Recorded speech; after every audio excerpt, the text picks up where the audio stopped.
তখন উনি বাধ্য হয়ে মেয়ের পেটে যখন 4 মাসের সন্তান ছিল সেই অবস্থায় বিয়ে করেন।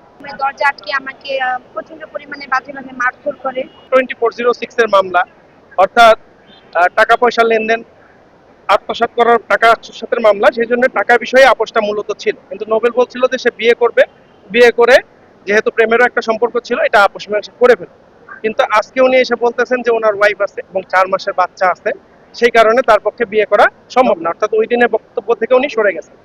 তখন আমরা বিজ্ঞ আদালতে উপস্থাপন করে জানাইছি এই যে বিয়ের কথা উনি বলতেছেন সেই বিয়েটা হয়েছে কোর্টের মাধ্যমে, নারী শিশু আদালতের মাধ্যমে। সেখানে তার বিরুদ্ধে যাকে তার স্ত্রী হিসাবে এখন দাবি করতেছেন সে বাদী হয়ে 9-1 অর্থাৎ ধর্ষণের মামলা দায়ের করেন এবং সেই ধর্ষণের মামলায় বিজ্ঞ আদালত আদেশ দেন যে যদি জামিন নিতে হয় তাহলে বিয়ে করলে জামিন পাবে, আদারওয়াইজ পাবে না। তখন উনি বাধ্য হয়ে মেয়ের পেটে যখন 4 মাসের সন্তান ছিল সেই অবস্থায় বিয়ে করেন। এখন এই কথাটা আজকে বিজ্ঞ আদালতে বলার পরে আমরা বলছি যে যদি সেটাই হয় তাহলে আমাদের দেনা পাওনাটা আছে যা তদন্তের মাধ্যমে স্পষ্টভাবে আসছে, বিকাশ স্টেটমেন্টও আছে, সেই টাকাটা যাতে ফেরত দিয়ে দেয়। উনি কোনো শর্ততে রাজি না হয় বিজ্ঞ আদালত ওনার জামিনটা বাতিল করে জেল হাজতে প্রেরণ করেছেন ওনাকে। যেদিন জামিন হয় সেটা আপনারা সবাই দেখেছিলেন যে আমি সে একসাথে বের হয়েছি। তখন সে আমার হাত ধরে নিয়ে যায় তার একটা বাসা ভাড়া। আমার ফ্যামিলির দুজন ব্যক্তিও যান, আমার গার্ডিয়ান। যাওয়ার পর আমাকে বলে তুমি একটু পাশে রুমে আসো, তোমার সাথে আমার একটু কথা আছে। বলেছি ওকে ফাইন, চল। বলে কাবিনী বিষয় নিয়ে আমরা কথা বলবো, আমার চল। বলার পরে হচ্ছে যে রুমের দরজা আটকে আমাকে প্রচন্ড পরিমাণে বাজে বাজে মারধর করে।